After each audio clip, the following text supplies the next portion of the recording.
بسم اللہ الرحمن الرحیم۔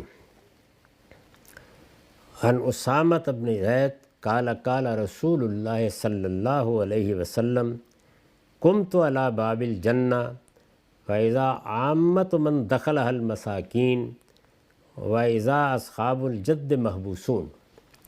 اسامہ بن زید رضی اللہ عنہ سے مروی ہے کہ نبی صلی اللہ علیہ وسلم نے فرمایا، میں جنت کے دروازے پر کھڑا ہوا تو کیا دیکھتا ہوں کہ اس میں داخل ہونے والے زیادہ تر مساکین ہیں، جبکہ مال دار لوگ حساب کتاب کے لیے روک لیے گئے ہیں۔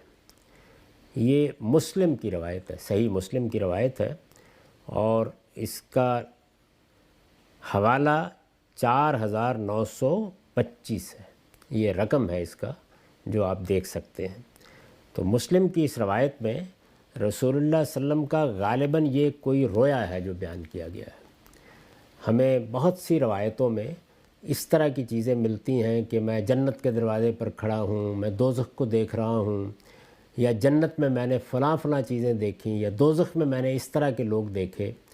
تو ظاہر ہے کہ قرآن مجید سے یہ بات بالکل واضح ہے کہ ایک تو اس وقت جو برزخ میں معاملات چل رہے ہیں وہ بہرحال انسان مشاہدہ کر سکتا ہے، اور دوسرے کسی موقع پر اللہ تعالیٰ مستقبل میں پیش آنے والی کسی چیز کو ممثل کر کے دکھا دیتے ہیں۔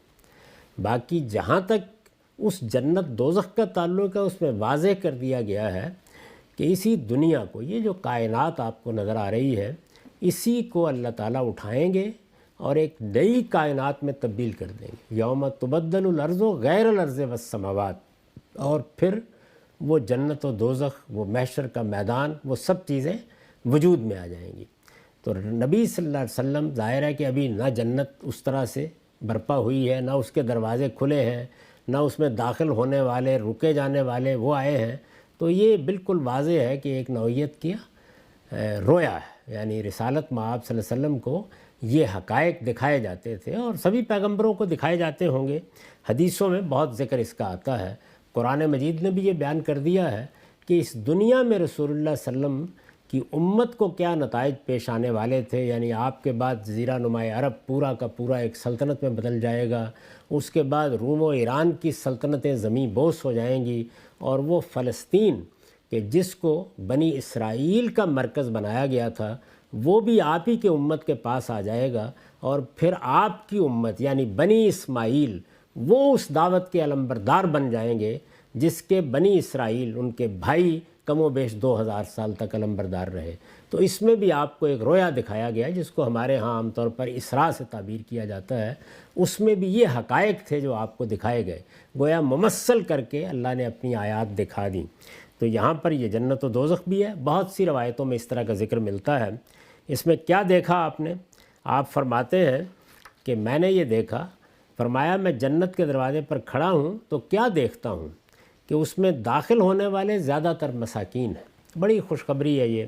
یہاں ہم دیکھتے ہیں کہ اللہ نے جو آزمائش برپا کی ہے اس میں بہت سے لوگ غربت کی چکی تلے پس رہے ہوتے ہیں۔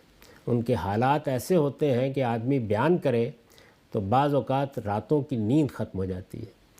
انسانوں کو جو صورتحال یہاں پیش آتی ہے وہ کھاتے پیتے لوگ شاید اندازہ ہی نہیں کر سکتے کیا ہوتی ہے۔ ان کی عزت نفس، ان کے پیٹ کی ضروریات، ان کے رہنے سہنے کی ضروریات، ان کی آرام آسائش کی ضروریات، ان کے بچوں کے بارے میں جذبات۔ ظاہر ہے کہ اولاد پیدا ہوتی ہے، کون والدین ہیں کہ جو ان کے لیے خواب نہیں دیکھتے، لیکن لگتا ہے کہ کوئی امکان ہی نہیں اس کا۔ تو ایک مسکینی کی زندگی، ایک عاجزی اور درماندگی کی زندگی ہے جس میں بہت سے لوگ مبتلا ہوتے ہیں۔ تو اگر وہ لوگ اللہ تعالیٰ کی اس آزمائش کو سمجھ لیں اور یہ جان لیں کہ یہ ایک عارضی مہلت ہے، اس کا یہ مطلب نہیں ہے کہ وہ اپنے حالات بہتر بنانے کی جد و جہد نہ کریں، وہ تو ہر انسان کرتا ہے اور اس کا کرنا بھی اس کی ذمہ داری ہے، لیکن اپنی ساری کاوشوں کے باوجود اگر کامیابی نہیں ہوئی تو اس پر ایمان رکھیں کہ ایک دن اگر ان کا ایمان فی الواقع ایمان ہے اور اس ایمان کے تقاضے انہوں نے پورے کیے ہیں اور اپنے اخلاقی وجود کی حفاظت کی ہے تو وہ اپنے پروردگار کی بارگاہ میں پہنچیں گے تو جنت کے دروازے ان کے لیے کھول دیے جائیں گے۔ تو حضور نے فرمایا کہ میں نے دیکھا کہ زیادہ تر مساکین ہیں، یعنی جو لوگ کامیاب ہوئے اس آزمائش میں وہ ہیں کہ جن کو اللہ تعالیٰ نے صبر کی آزمائش میں ڈالا۔ شکر کی آزمائش میں ہونا تو یہ چاہیے تھا کہ زیادہ وہ کامیاب ہوں۔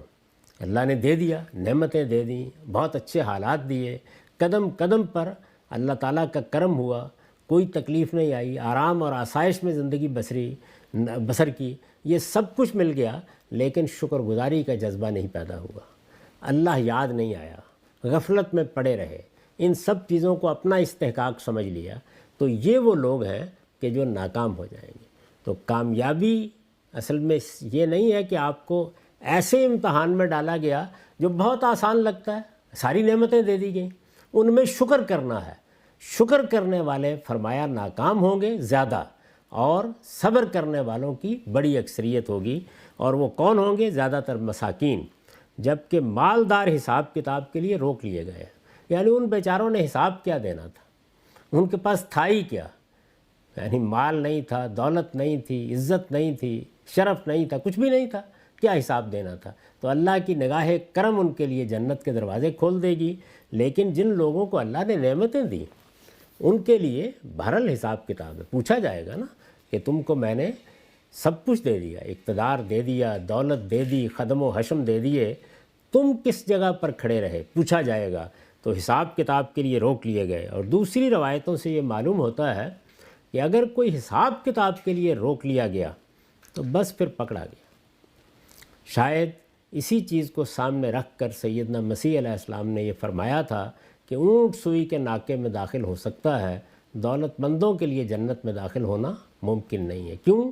ظاہر ہے کہ اس سے استکبار پیدا ہوتا ہے، بے نیازی پیدا ہوتی ہے، اپنی صلاحیتوں پر اعتماد پیدا ہوتا ہے، انسان اپنی جو کچھ بھی کامیابیاں ہیں ان کو اپنی محنت کا ثمرہ سمجھنے لگ جاتا ہے۔